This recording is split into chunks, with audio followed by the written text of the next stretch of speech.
Bonjour à tous, c'est Pun. Alors j'ai une petite soif, juste avant de débuter la vidéo, je vais aller remplir ma bouteille d'eau et pendant ce temps, je vous mets les pubs. Je vous dis à tout de suite. Et alors si tu veux acheter des crédits, va sur vivacoin.com et tu as 5% de réduction avec le coupon PUN PUN. Si tu cherches à acheter des points FIFA avec ton forfait téléphonique, va sur Allo Paralyze et utilise le coupon PUN5 pour avoir 5% de réduction. Et un autre très bon site que j'ai également à vous proposer, c'est le site Eneba. Ça vous permet d'acheter par exemple une carte PSN de 50€ pour 41,89, soit 16% de réduction. Le lien est en description de la vidéo. Bonjour à tous, c'est Pun et je suis très heureux de vous retrouver. On a pris quelques petits jours de vacances et on est reparti dans les starting blocks. Hier, on a du coup regardé sur Amazon Prime le match Olympique de Marseille OGC Nice, ou plutôt OGC Nice Olympique de Marseille, puisque c'était à Nice, à l'Alliance Riviera, et je pense que vous avez pu voir ce qu'il s'est passé. On va déjà résumer les faits. Match à 8h45 sur Amazon Prime qui, soit dit en passant, je trouve est super. Amazon, je kiffe regarder voilà la Ligue 1 sur Amazon. Je trouve que c'est de très très grands professionnels qui nous proposent du très très beau spectacle.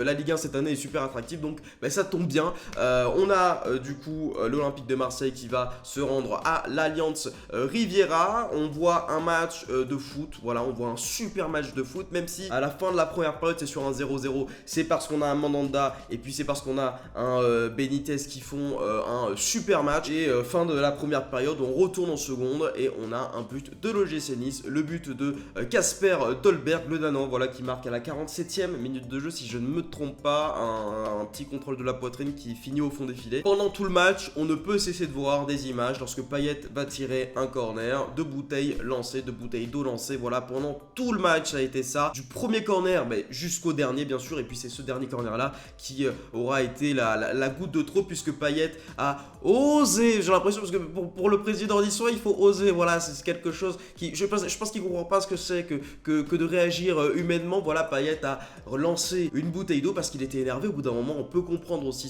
ce joueur. On fait face à un envahissement du terrain, voilà, des supporters niçois, de certains supporters niçois bien évidemment. Moi j'ai pas envie de catégoriser tous les supporters niçois comme des gens qui ont envahi le terrain pour aller frapper les joueurs, pas du tout les amis. Je sais qu'il y a des supporters niçois qui sont là parce qu'ils aiment Nice et parce qu'ils aiment leur club, et puis il y en a qui sont là pour casser. On voit que Sampaoli, il a failli démarrer tout le COP niçois. J'aurais bien voulu voir ça. Bon, on va pas non plus aller jusque dans ces délires comme ça. Et on a un arrêt provisoire du match puisque tous les joueurs de l'Olympique de Marseille décident de se rendre dans les vestiaires. Longoria avec River et puis l'arbitre ainsi que la préfecture se réunissent pour savoir mais qu'est-ce qui va se passer. Est-ce qu'on arrête le match? Est-ce qu'on va reprendre, etc.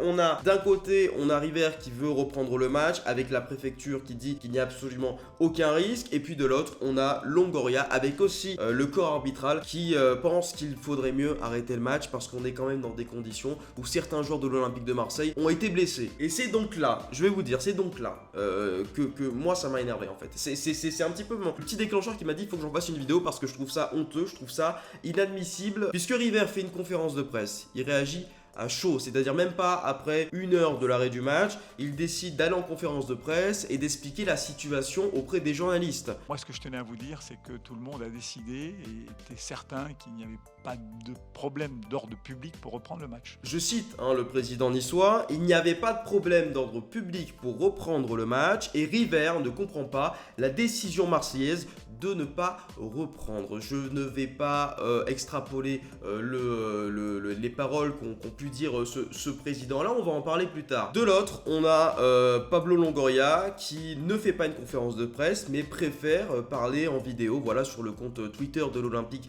de Marseille, sur les différents réseaux d'ailleurs de l'Olympique de Marseille. Les matchs étaient décidés par la Ligue de se faire reprendre et on a décidé, pour la sécurité de nos joueurs, qu'ils ont été agressés avec une invasion du terrain, et on a décidé de ne pas reprendre le match parce que la sécurité de nos joueurs, c'est pas garanti. Nos joueurs ont été agressés, l'arbitre ne voulait pas reprendre le match, sauf que c'est qui en a décidé autrement? C'est la préfecture. Quand on a ce genre de situation, on peut pas se permettre de dire oui, on va reprendre le match. Quand on voit des joueurs qui ont été agressés, on ne peut pas se dire oui, il faut reprendre le match. C'est un petit peu le débat qu'on a, c'est-à-dire que pourquoi est-ce que c'est l'arbitre qui ne décide pas que le match s'arrête, mais la préfecture. Au bout d'un moment, quand on dit que River parle de « vous inquiétez pas, le stade est sûr, il n'y aura pas d'embrouille, il n'y aura plus rien, etc. » On peut se poser quand même la question, pourquoi est-ce que ce serait pas l'arbitre qui dit que le match, non, il ne peut pas reprendre? Parce que l'arbitre, c'était lui qui était sur le terrain. C'était pas la préfecture, à ce que je sache, c'était pas le préfet qui était sur le terrain, c'était l'arbitre. Et l'arbitre, je pense, connaît un petit peu plus le foot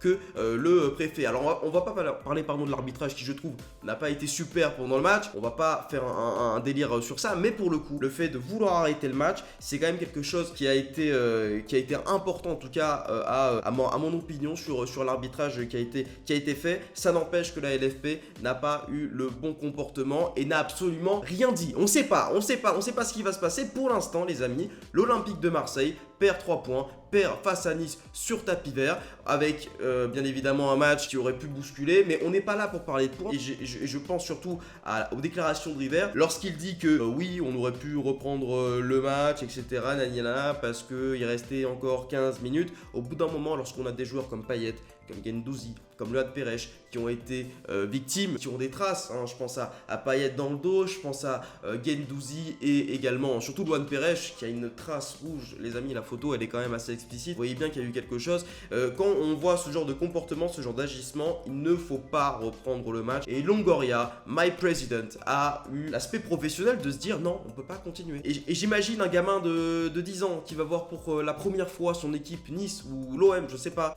voir ce match et puis se dire waouh, je suis où en fait? Je suis où? Je suis dans un truc UFC, je suis dans un match entre Nice et l'Olympique de Marseille. On ne comprend pas et je trouve ça vraiment dommageable d'en arriver là. Ceux qui sont là normalement pour maintenir la sécurité dans le stade ont été inexistantes. Et quand on parle de River qui nous dit oui mais la sécurité de l'OM n'aurait pas dû interagir, ouais mais frérot, c'est à dire que si la sécurité de l'OM interagissait pas, je pense que ce serait bien pire hein, pour Payet, Guendouzi, Luan Pérez et compagnie. Donc au bout d'un moment va falloir un petit peu se remettre en question. Et comme je l'ai dit tout à l'heure, selon le règlement de la LFP, Nice peut repartir avec les 3 points, ce qui serait honteux. C'est quand même quelque chose qui est passé sur plein de réseaux, plein de médias étrangers. Je pense notamment à ce fameux média espagnol qui parle de cet événement qui malheureusement fait un petit peu tâche au football. Quand on a ce genre de situation, on ne peut pas se dire il faut reprendre le match parce que là ça aurait été encore plus commenté et on se serait dit attendez, le match il continue alors que des joueurs se sont pris des bouteilles dans la gueule. Au bout d'un moment il va falloir comprendre que le foot c'est pas de la violence, le foot c'est du jeu, le foot c'est de la passion, le foot on aime ça, on aime tout ça les amis. Et quand on voit ce genre de situation, il faut dire stop, il faut dire non, on peut pas accepter ça. On ne peut pas se dire au bout d'un moment en 2021 et même dans n'importe quelle époque du foot, on peut pas se dire non ok bon il y a des joueurs qui se sont fait frapper par des bouteilles d'eau, on va continuer le match. La sécurité avant tout, protéger les joueurs et c'est ce que Longoria a très bien dit. La finalité de tout ça, c'est que l'OM, je pense à mon avis, va faire recours à la justice et puis va bien évidemment demander réexamination de tous ces faits. Est-ce que la LFP est incompétente? Est-ce que Vincent Labrune est une couille molle? Ça c'est des questions qu'on peut se poser aussi par la suite. Pour l'instant on a zéro réaction de leur côté. Le seul fait c'est que ces choses-là ont un petit peu entaché l'image du football et malheureusement j'ai envie de dire parce que le match je trouve a été mais d'un super football. Moi je me suis régalé en première période, voilà, même si c'était un 0-0 je me suis régalé, on a vu des actions de toutes parts, que ce soit du côté de Nice, que ce soit du côté de Marseille, on a vu un match vraiment qui se jouait et malheureusement ça se termine comme ça et si je peux donner mon avis, on a eu d'un côté un Nice qui a été représenté par un président qui malheureusement n'a pas tenu le choc et qui a essayé de vouloir, qui a protégé ses supporters, qui n'a pas essayé, qui a voulu protéger ses supporters parce qu'on sait très bien que la relation entre président et supporter est super importante et que si un président veut rester, il doit avoir une super relation avec ses supporters, mais ça n'empêche qu'avant de penser à son cas personnel, il faudrait penser au cas collectif et quand on a ce genre de situation, il faut protéger les joueurs. Si ça avait été l'inverse, si au stade Vélodrome, mais ça n'arrivera pas parce qu'au stade Vélodrome, les amis, on a des bâches, les gars, ça fait 10 km et il y a des grilles, il y a des CRS de partout frérot, ça peut pas arriver au Vélodrome. Le Vélodrome est bien plus protégé que l'Allianz Riviera. On peut se poser des questions par rapport à la structure, par rapport à la sécurité de ça aussi et de l'Allianz Riviera, c'est-à-dire que quand on voit des gens venir sur le terrain comme ils veulent, vraiment, ils sont venus frérot, ils sont venus et veni vidi vici, voilà, c'est un petit peu la phrase que j'ai envie de vous dire. Ce match doit être réexaminé et j'espère que la LFP parlera dans les prochains jours. C'était votre Gapun, j'ai essayé de vous faire une vidéo par rapport à ce sujet, j'espère que vous avez aimé. Si c'est le cas, n'hésitez pas à mettre le petit like, à vous abonner à la chaîne et moi je vous dis à la prochaine pour une nouvelle vidéo. Ciao.